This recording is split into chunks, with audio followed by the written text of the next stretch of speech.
আসসালামু আলাইকুম বন্ধুরা। এই যে দেখেন আমরা আজকে ইফতারিতে কি রান্না করতেছি। আজকে ইফতারিতে হবে হচ্ছে চিকেন। আসলে আজকে ইফতারিতে তেমন কিছু নাইও, সেজন্য ভাবলাম যে আজকে এটা রান্না করা হোক। তো ঘরোয়া উপায় করা হচ্ছে, দেখা যাক।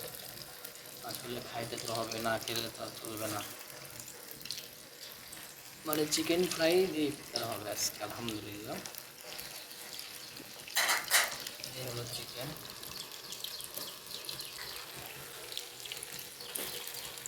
অল্প পরিসরে অল্প অল্প রান্না। তো তেলটা গরম হয়ে গেছে, গরম হওয়ার পরে এটা দিতে হয়।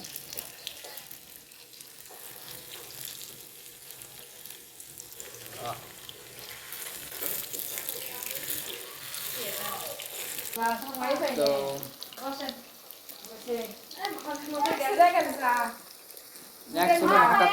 ঢাকা থাকতে আল্লাহ খিচুড়ি আনতে ছিল বাবর দেখ।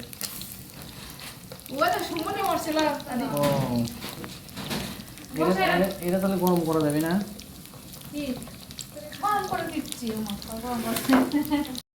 ইফতারি দেয়নি, মসজিদে দিবি না?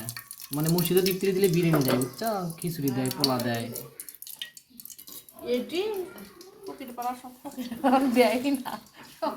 দিবার চায় না মানুষজন।